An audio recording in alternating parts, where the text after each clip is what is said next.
I was in the archives of the Helen Hayes Art Foundation, breathing in the familiar, comforting smell of old paper and turpentine. When my phone buzzed, it wasn't a text. It was an email from my sister, Michelle, sent to the entire family council, my father Michael, my mother Lisa, and my uncle Robert. The subject line hit me first. Board Decision Foundation, Dissolution and Q4 Management Fee. My eyes scanned the body. The board has voted to liquidate all foundation assets. Irene's curatorial contract is terminated. Her residency stipend is revoked. A monthly management fee of $10,000 is effective immediately. My blood ran cold. Then, the replies popped up at the bottom. My father noted. My mother, a difficult but necessary step. And finally, my sister, Michelle, execute. Have you ever felt like the invisible one in your own family? Let me know your story down in the comments. I'd love to know who's part of our community. I didn't cry. I didn't call my mother and scream. My breath caught in my chest. Just for a second. But then my mind went perfectly. Dangerously clear. Execute. I whispered to the empty room. Fine. I looked up at Margaret, our 74-year-old archivist, who had been with Aunt Helen for 40 years. She was looking at me, her face pale, sensing the shift in the air. Margaret, I said, my voice even. Lock the main gallery doors. We're going into lockdown. No one comes in or out without my authorization.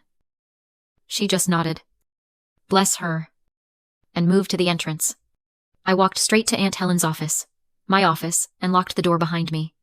I sat at her heavy mahogany desk and opened my laptop. I wasn't opening my email to reply. I was opening the asset management system. My fingers flew. First, the internal inventory. I navigated to the admin panel and activated the curator's seal. It was a protocol Helen and I had designed years ago. It meant no piece could be moved, cataloged for sale, or even transferred between rooms without a dual code authorization, mine and Margaret's. The digital inventory was now frozen solid. Next, the external. 60% of our collection, the most valuable pieces, weren't even in the building. They were stored at Fortress, a high-security fine art storage facility in Delaware. I picked up the secure line. Fortress, how can I help you? This is Irene Hayes, from the Hayes Foundation. I'm initiating a full asset lockdown. Authorization, code Delta 7. There was a pause. The man on the other end was professional. Ms. Hayes. Authorization, code Delta 7. That is a full stop freeze. Is that correct? That is correct. All assets in Vault 7C are to be frozen immediately. All access and transport requests are denied. Effective now. Regardless of who they come from. That includes any member of the operating board. Understood. Ms. Hayes. Vault 7C is now under full preservation seal. Nothing moves. I hung up the phone. Michelle thought she was firing the help. She had no idea I was the only one with the keys. She had just tried to sell a $15 million collection, and I had just locked her out of it. Of course. The phone started ringing. It was a symphony of panic, and I let it play. First, my mother, Lisa. I watched her picture flash on the screen. I silenced it. It went to voicemail. Irene. What on earth do you think you're doing, Michelle? Said you've locked the archive accounts. You are making a mess. Irene. Sotheby's is waiting on the catalog. You need to unlock it. Right now? Her voice wasn't worried. It was annoyed. The same tone she used when I'd spilled juice on the carpet as a kid. An inconvenience. Next. My father. Michael. Silenced. Voicemail. I don't know what kind of game you think you're playing. But it stops. Now. Your Uncle Robert and Michelle have been working on this liquidation deal for a year. You are embarrassing this family. Be a professional. A professional. That was funny. I didn't answer a single call. I just sat there in the quiet of Aunt Helen's office, listening to the voicemails pile up. They weren't angry that I was hurt. They were angry that the ATM was suddenly out of order. Then, my phone lit up with a text. It was Michelle. Of course. She wouldn't call. Calling implied a conversation. Michelle issued decrees. The text read, I don't know what you think you accomplished by calling Fortress. It doesn't matter. Our lawyers will handle the seal by morning. You're only making this harder on yourself. You have 24 hours to vacate the apartment before we change the locks. I typed back. Me fingers steady. The apartment is part of my curatorial contract, and the art belongs to the foundation. Not to you. The 3 little dots appeared instantly. She was angry. Good. Her reply came back. And it was the one that finally broke everything. You are the foundation we're dissolving. You're not family. Irene. You're just the help. And the help is being fired. The help? The word just hung there in the air. All those years of service. Of care. Of dedication. All the nights I sat with Helen, so my parents and my sister could go on vacation. All of it. Reduced to a single dismissive word. That text wasn't just an insult. It was a green light. It was the moral permission I needed to do what had to be done next. The next morning, I wasn't in my apartment. I was sitting in the quiet, leather-bound office of David Fields. David was 68, with a kind face and eyes that had seen absolutely everything. He had been Aunt Helen's estate lawyer for 30 years, and he greeted me with a sad, knowing smile. Irene, he said, gesturing for me to sit. I've been waiting for this call for 3 years. Helen told me this day would come. I placed the printout of Michelle's email on his desk. The one with the $10,000 demand. They say they're liquidating the entire collection. They're terminating my contract. David. Can they do this? David put on his reading glasses and studied the email. He sighed, leaning back in his chair. Well, he said slowly, they can certainly try. He turned his large monitor toward me. Your Aunt Helen was a brilliant woman. Irene. Also a very suspicious one. She structured this foundation in 2 parts. He pulled up the first document. This is the operating board. This is your family, Michael. Lisa. Robert. And Michelle. They control the day-to-day operations. The budget. The gallery hours. The payroll. He looked at me over his glasses. And yes, technically, they do have the authority to terminate your employment as curator. My heart sank. The air went out of my lungs. So that's it. They win. No, David said, holding up a finger. You're not listening. I said they control operations. They made a critical, arrogant mistake. They confused operations with ownership. He clicked to a different file. It was a heavy, scanned document. The original trust indenture. Helen created a second entity. David said, his voice dropping. It's called the Preservation Trustee. The operating board manages the budget. But the Preservation Trustee, that person holds absolute, total, ironclad veto power over the disposition, sale, or liquidation of any asset. They cannot sell so much as a picture frame without the trustee's written approval. I leaned forward, my heart pounding. Who is it? Who is the trustee? David smiled. He scrolled down to the signature page and tapped his finger on a single line. You are Irene. I stared at the screen. My own name. Irene Hayes. Appointed upon the death of Helen Hayes. I don't understand. I stammered. I never signed this. I would have remembered. Oh. You signed it, David said, his eyes twinkling. It was part of your official curatorial employment contract. Page 42. Appendix C. Helen was terrified they would do exactly this. She wanted your authority hidden, buried in plain sight, until the moment they showed their hand. It continued. They can fire you as curator. That's fine. But you are, and have been for 3 years, the sole preservation trustee. You have the final say on every single piece of art in that collection. In effect, Irene, you own the kill switch. I sat back, the sheer, brilliant genius of it washing over me. All this time, I thought I was the help. Aunt Helen had made me the boss. David picked up his phone. Now then, he said, I believe it's time we sent your family a formal cease and desist letter. Shall we? David's cease and desist letter hit them like a freight train. The calls from Sotheby's stopped. The panicked texts from my father stopped. There was just silence. A stunned, furious silence. But David wasn't celebrating. He called me back to his office that afternoon. "The letter will stop the liquidation," he said, tapping a pen on his desk. "It freezes them. But I'm worried about something else." He turned his monitor back to me, showing the foundation's financial ledger.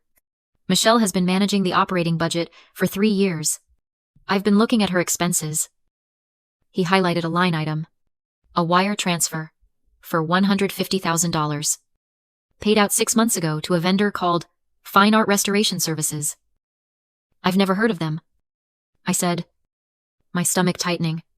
"I never authorized any restoration. They're an LLC based in Delaware. Formed last year. With no public-facing business," David said. "Irene, I think she's been skimming." I drove back to the foundation. A new, sick feeling creeping into my veins. I found Margaret in the archives, carefully recataloguing a set of lithographs. "Margaret," I said, trying to keep my voice calm. "Those Degas sketches, the ones Michelle insisted on sending out for cleaning last year. Where are they?" Margaret frowned. "Vault 4. She was very particular about them. Said they needed climate stabilization." We walked into the climate-controlled vault. There they were. 6 small, beautifully framed sketches of ballerinas and women by Degas and Mary Cassatt. Margaret put on her white cotton gloves and carefully lifted the first one from the rack. She held it under the bright, raking light of the inspection table. She was quiet for a long time. "Margaret, the paper," she whispered. She wasn't talking to me. "It's not right. It's too new."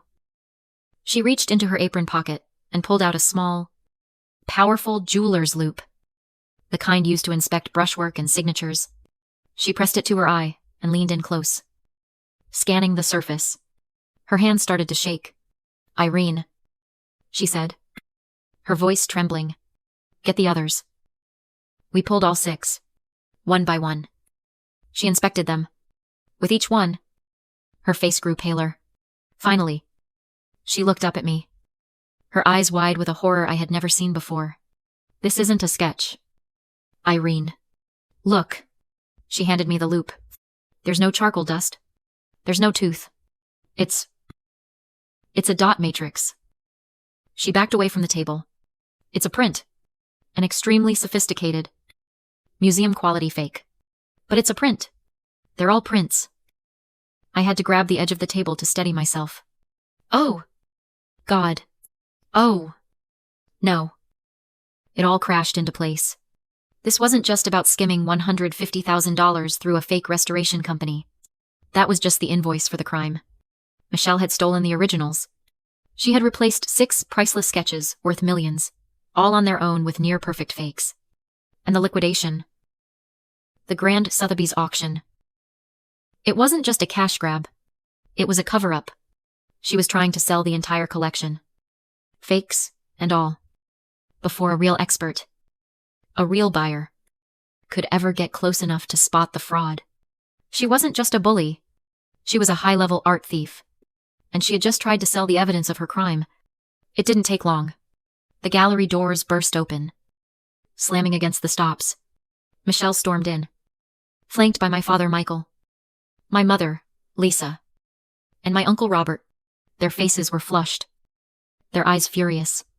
They were clutching copies of David's cease and desist letter. "What is this circus?" Irene Michelle shouted, her voice echoing in the main gallery. "The preservation trustee. Who in the hell do you think you are?" I was standing calmly in the center of the room. David Fields and Margaret stood with me.